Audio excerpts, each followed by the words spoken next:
You know the feeling. You set an intention, you visualize, you try to stay positive, and then real life looks you in the eye and says no. Bills arrive anyway.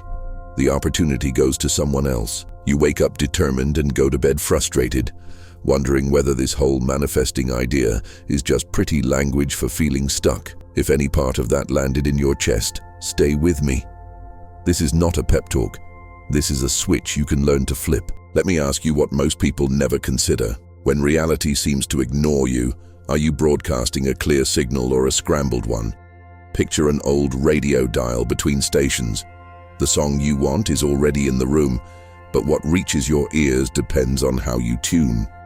The difference between static and music is not effort, it is precision. What if your life has been receiving static because your inner dial keeps sliding a few millimeters off? In this journey, we are going to treat frequency not as something mystical out there, but as a practical state in here. Frequency will mean the alignment of 4 elements you control in the present moment. Where you put your attention, how you speak to yourself, the emotions you allow and guide, and the way your body holds itself and breathes. When those 4 line up, the world reflects a different you, not because the universe suddenly obeys a command, but because you begin to move, notice, and choose from a steadier place that consistently produces different outcomes. Let's be honest about the pain before we talk about the method. Trying to force outcomes with tension kills sensitivity. Waking up to chase a version of yourself you don't trust is exhausting in a very specific way. You start bargaining with your own nervous system. Just one more sprint, just one more affirmation. Meanwhile, the body whispers a different story. I don't feel safe. I don't believe you. That gap between the words in your head and the felt truth in your chest is the interference that scrambles your signal. The practice we're about to learn does not yell over that interference. It dissolves it. Coherence is what happens when attention, language, emotion, and physiology stop arguing and pick the same direction. You have felt flashes of it. The day a complicated conversation turned simple because you entered it settled. The morning you wrote 3 pages in one flow because your breathing found a rhythm and your inner commentary got quiet. The moment you walked away from a cheap thrill because you had already decided who you were. Those moments were not luck. They were glimpses of your frequency set to a clear station. Here is the promise of this method. If you learn to set your attention like a lens instead of a flashlight, if you practice language that directs rather than dramatizes, if you convert raw emotion into usable momentum, and if you let your body become an anchor instead of an alarm, you will notice 3 shifts. First, your perception sharpens. You pick up timing and subtle opportunities that were invisible at lower resolution. Second, your behavior simplifies. Fewer detours, fewer self-sabotaging loops, more actions that actually close the gap. Third, your presence changes the rooms you enter. People respond to steadiness the way a compass needle responds to north. Tonight, as you listen, do not try to believe anything. Try to feel the click of recognition when something aligns. You will hear ideas that sound almost obvious, and that is the point, because the most powerful switches are usually within arm's reach. Think of this as a tuning session. By the end, you will have a way to activate a frequency so steady it stops begging for reality to change and starts inviting reality to reorganize around your presence. Not magic, not denial, just the art of becoming undeniable to yourself and, as a result, unmistakable to the world. If you are ready to replace force with precision, static with signal, and hope with coherence, keep listening. The dial is already in your hand.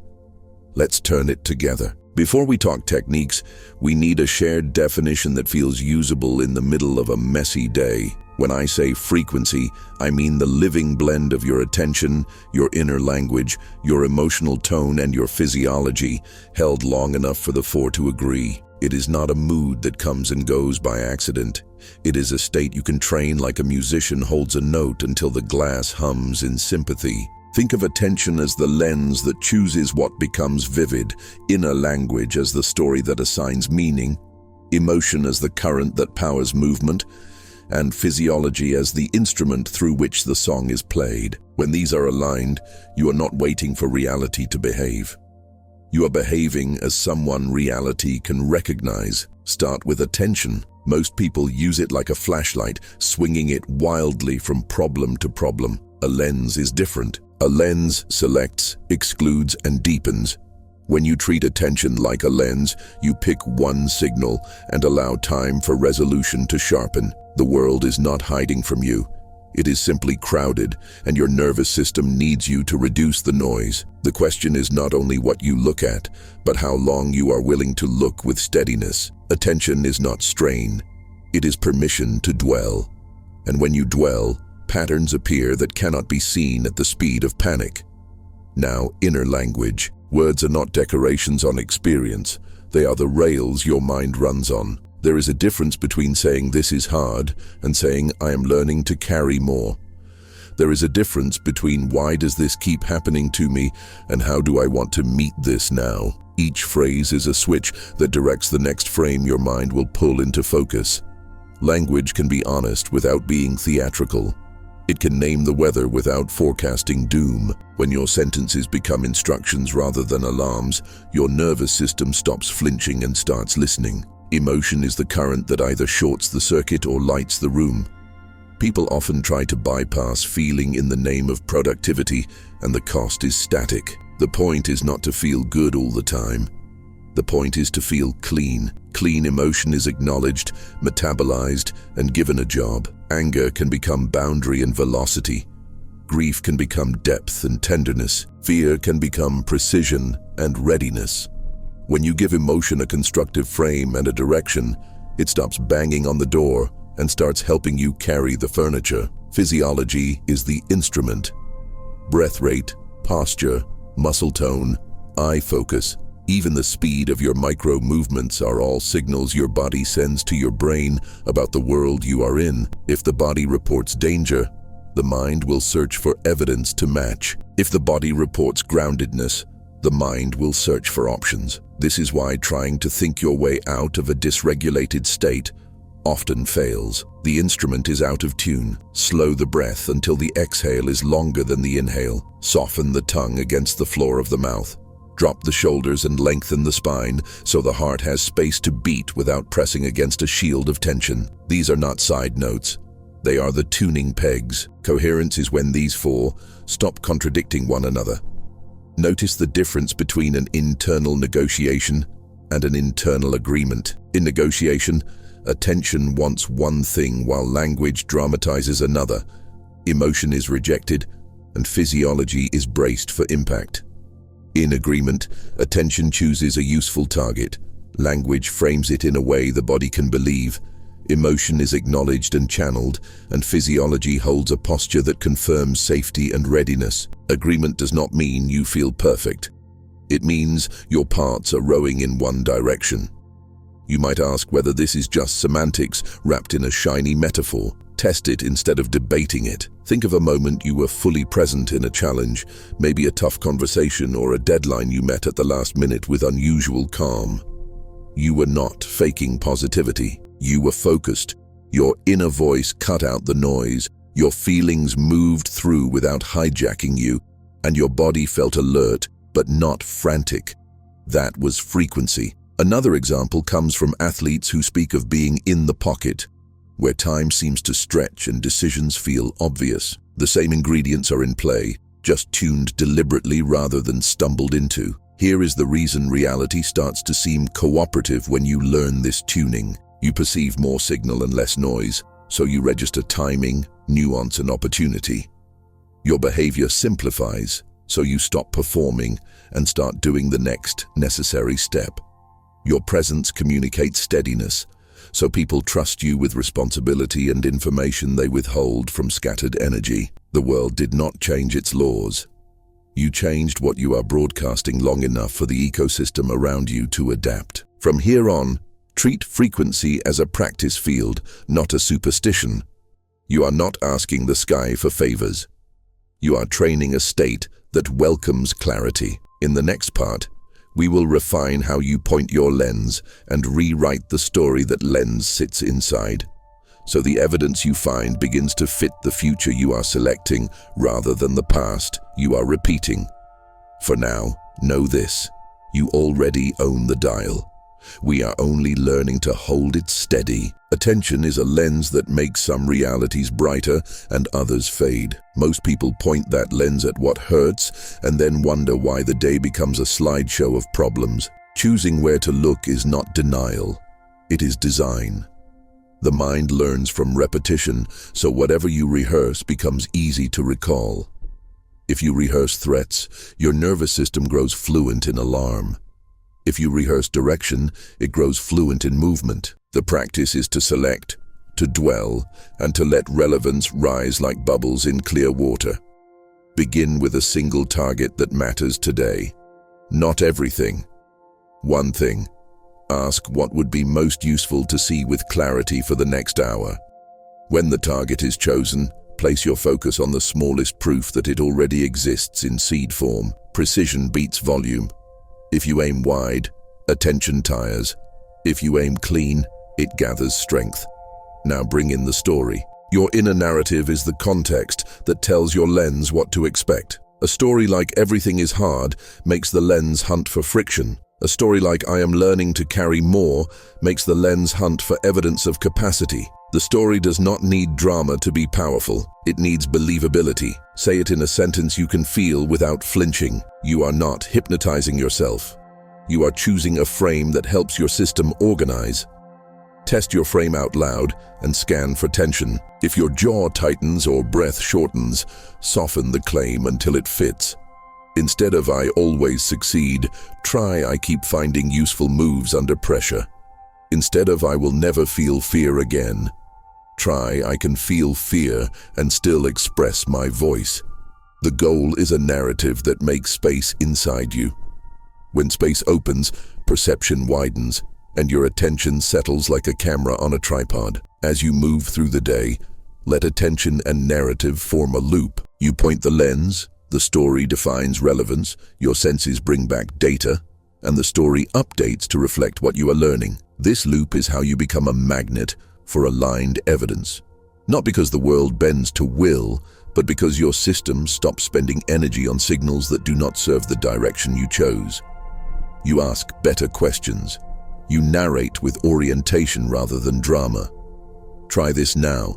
Think of a situation that has felt heavy. Name the smallest outcome that would make it lighter. Hold that outcome in mind and locate one detail in your environment that already fits its texture. Give that moment a sentence that fits your nervous system. Something like, "I can move this one step today," or "I can show up clear," even if the result is uncertain. Let the sentence ride your breath for a minute and notice how your eyes begin to search for matching cues. If resistance shows up, treat it as information rather than a verdict. Resistance often means the story is out of range for your current state.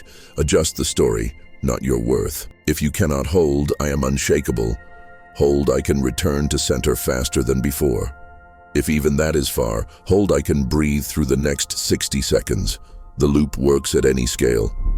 When you respect that scale, your system learns to trust you. I want to hear how this lands in your life. In the comments, write one sentence you will use as your frame for the next 24 hours, and name the smallest piece of evidence you will look for to confirm it. Your words might give someone else the phrase they needed. More importantly, voicing your frame is a way to make a promise to yourself in public, and promises kept in public have a way of sharpening attention until it becomes a reliable tool. Keep noticing, keep refining. Let the loop run until it becomes how you move, not a thing you must remember. You are not trying to control the world. You are learning to aim your lens and edit your story so the world has a clear way to find you. Your body is not a stubborn obstacle to your mind. It is the instrument that lets the signal carry. When the instrument is tuned, the same intention sounds richer and travels farther. Think of breath, posture, and tempo as 3 strings you can adjust in real time. The point is not to feel perfect, but to feel available. Because availability is what allows attention and narrative to keep working under pressure. Start with breath, because it tells the rest of you whether you are safe. Sit or stand tall enough that your ribs can move without hitting a cage of tension. Place a gentle awareness on the lower ribs and invite them to widen as you inhale. Let the exhale leave a little longer than the inhale, as if you are setting down a weight you do not need to carry. After 3 or 4 cycles, the heart usually settles a fraction, and that fraction is enough to change how you see the next choice. If slowing the breath feels unreachable, shrink the goal to one steady exhale, then another, until the body remembers that it has time. Posture is not about looking confident. It is about giving your nervous system a clear path for energy to move. Imagine the crown of your head as a thread lifting you into length while your feet grow heavier, like roots remembering how to drink. Drop the shoulders without collapsing the chest. Unlock the jaw by resting the tongue on the floor of the mouth. Soften the eyes and let your gaze widen a little. The way you look when you take in a horizon. These cues say, I am here and I can meet this, and your system listens. Tempo is the rhythm of your micro-actions. Notice how you type, how you turn a doorknob, how you reach for a glass. When the inner tempo is frantic, the world blurs and you miss timing. Reduce your speed by a small fraction and precision returns. This does not make you slow. It makes you deliberate. Deliberate movement preserves energy, and preserved energy is what keeps frequency stable across a long day. Emotions need a circuit, not a cage. If you try to trap what you feel, pressure leaks into your thoughts and posture. Give each strong feeling a job that matches its nature. Let anger become a straight spine and a boundary spoken in one calm sentence. Let sadness become a deeper breath that honors what mattered and frees you to choose again. Let fear become orientation, the way a sailor studies wind before adjusting the sail. Name the job and perform the smallest action that fits it, and the feeling stops banging on the door because it has somewhere to go. To keep the instrument tuned while life moves, choose one simple anchor you can return to. It might be the phrase soft mouth, long exhale. It might be the image of a lighthouse that stays steady while the light turns. It might be the decision to pause for 2 breaths before you answer a message that carries heat. The anchor is not a trick. It is a home base that trains your body to associate steadiness with safety. This is how the body becomes an antenna. Breath sets the baseline, posture sets the channel, tempo sets the clarity, and emotion supplies the power. When the instrument holds together, attention and narrative have something reliable to ride. Reality does not suddenly obey in a supernatural sense. It cooperates because you are no longer sending mixed signals. You feel what you feel, you move as you mean, and the world recognizes the coherence of someone who can stay available inside their own life. Identity is the field that holds the signal when motivation fades. You do not maintain frequency by force. You maintain it by remembering who moves through the day. Decide that your actions are expressions of a person you already are, not auditions for a person you hope to impress. When identity leads, effort becomes cleaner. You stop negotiating with yourself and start returning to form, the way a musician returns to a note they know by heart. The question underneath each choice becomes simple. What would be ordinary for someone like me to do right now? When that answer is clear, friction loosens and movement returns. Let that identity shape your environment, because environments speak in the language of gravity. Curate the objects on your desk, the tabs you keep open, the rooms you enter, the voices you let close. Each element either drags on the signal or lifts it. Remove what contradicts your direction and add small cues that keep you oriented. A clean glass of water can be a cue to breathe. A single sentence on a note can be a cue to aim. Music can be a cue to find the pace that lets your nervous system stay available. You are not decorating. You are building an atmosphere where the most natural thing to do is the thing that keeps you coherent. Now make the frequency practical. For the next 7 days, choose a narrow field of expression and treat it like a dojo where you refine the same move until it is yours.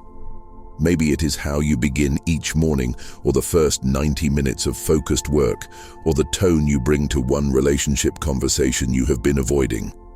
Enter that field with the practices you learned here. Hold attention like a lens. Use language that directs rather than dramatizes. Let emotion provide power without taking the wheel. Keep the instrument of the body tuned with breath, posture, and tempo so the signal carries even when pressure rises. Notice what shifts when you move like this. People often mirror steadiness without knowing why. Deadlines feel less like cliffs and more like arrival points. You start to recognize the difference between noise that demands you and signals that deserve you. Reality does not bow. It organizes. It meets the clarity you sustain with timing that looks like luck until you realize it keeps happening when you keep holding the note. If this landed and you want to keep building the muscle with me, let this be the moment you subscribe, not as a click tossed into the void, but as a quiet promise to your future self that this training continues. Subscribing means the next practice finds you right on time. And together we will keep turning the dial until steadiness feels like home. Take one breath, decide one move, let the signal lead.